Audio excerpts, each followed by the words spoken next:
You've ruined everything!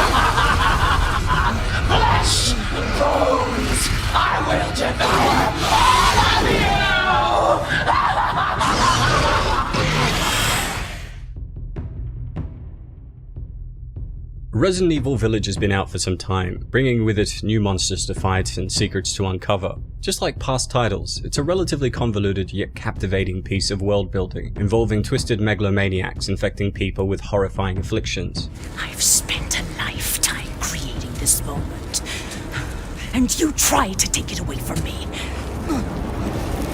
I will take what is due. While previous games dealt primarily with human-engineered superviruses and viral outbreaks, Resident Evil Village explores the fungus-like mold first introduced in Resident Evil 7. Are you remembering? You need to remember, so we can be a family. Welcome to the family, son. The mold was essentially discovered by biologists, cult leader, and big bad Miranda in the early 1900s. After losing her only daughter Ava to the Spanish flu, she attempted to end her life on the mountain range near the titular village, where she came into contact with the mold. As the mysterious pathogen began infecting her body and transforming her cells, she instantly gained the memories of many of the root fungus's victims. Gaining vast knowledge and superhuman powers from the infection, she pioneered research on this mysterious fungus and used it to conduct experiments on local villagers over the next century, hoping to find the perfect vessel to revive her daughter. The experience was so twistedly profound to Miranda that she dubbed this fungus the Black God. Convincing the villagers that she was a prophet of the Black God, she forced everyone to do her bidding, including but not limited to becoming willing subjects in her twisted experiments. Under the mind-altering effects of the mold, the villagers quickly abandoned their Christian faith and converted to this new pagan cult, henceforth addressing Miranda as Mother. Do you mean Rose? Is she here? Rose! Rose, yes. She is in great danger. Since Mother Miranda brought her to the village, we have fallen into darkness. Over the subsequent decades, Miranda created makeshift labs beneath the village and ceremony site, using them to perform research on the mold that resulted in the Caddo, a parasitic nematode altered by the mold. Meaning gift in Romanian, the Caddo was implanted into everyone, from peasants to nobility. The vast majority of test subjects failed, either dying outright or becoming lichens that were cast out of the village by Miranda. The lichens would then end up making their den in the ruins of the medieval fort, only occasionally raiding the village to feed.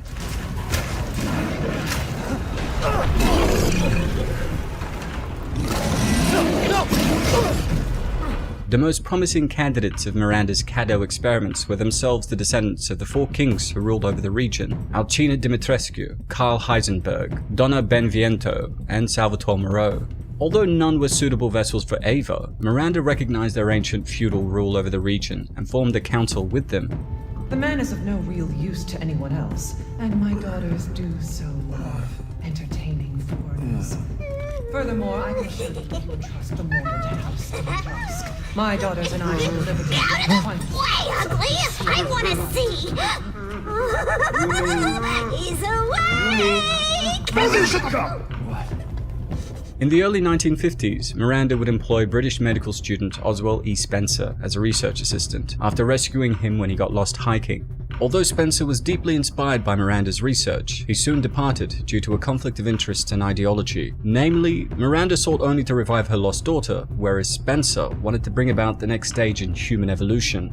Despite this, he still kept in touch with his mentor and continued to hold her in high regard. Spencer would then go on to create the Umbrella Corporation after discovering the progenitor virus in Africa. In 2000, Miranda was approached by the crime syndicate, The Connections, who had been made aware of her research and wished to collaborate. The goal was simple. The Connections would develop their own BOWs, and part of their research would be allocated to helping Miranda create the perfect vessel. The collaboration was a resounding success. Not only did the bioweapon transform enemies into allies and hostiles into servants, but with their help, Miranda later discovered that Rosemary, the child of Ethan and Mia Winters, was the perfect vessel for her daughter, kickstarting the events in the game.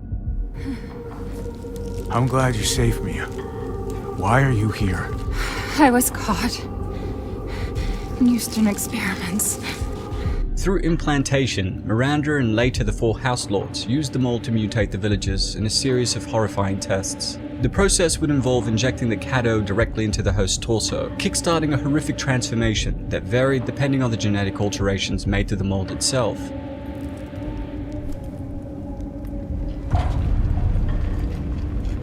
Alpha to squad. I've located the megamycete. So now we can end this mess after all. About damn time. In its initial stages, the mold begins to ingest the nutrients of its host's body, allowing it to propagate itself and slowly take over the cells, before improving cellular function and granting the infected regenerative abilities. Depending on how long they've been infected and the rate of mutation, injured subjects could even sprout new limbs within a matter of minutes, thanks to the mold's secretion of a telomerase-like enzyme that forced rapid cell division. During the final stage of infection, the host transforms and mutates into their new form, with some benefiting from superhuman strength, heightened senses, and other psychokinetic abilities. Didn't think anyone was left. You must be pretty tough.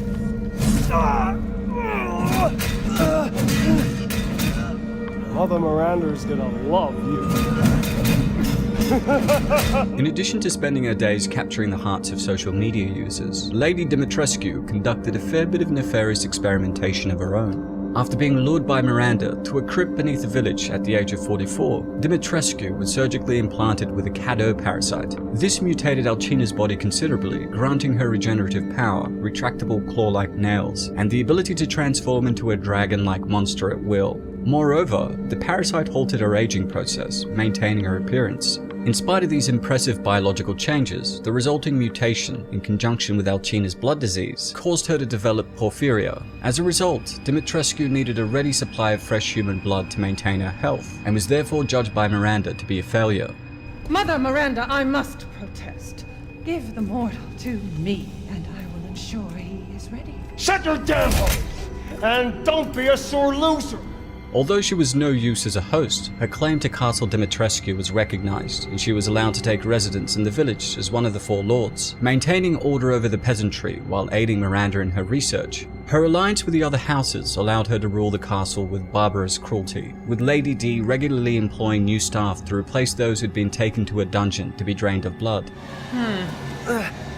Starting to go a little stale. Then let's devour his man-flesh quickly, Mother. I am the one who captured him. Now, daughters.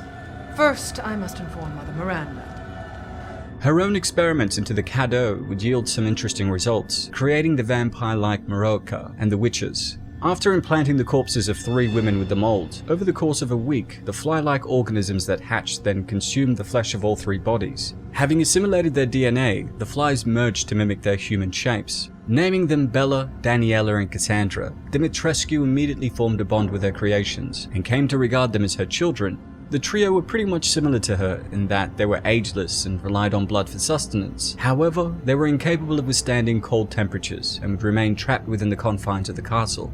Over the next 70 years, Dimitrescu and her daughters systematically consumed the blood of local peasants and servants alike, and even combined it with grapes to create sangue virginis, Latin for maiden's blood.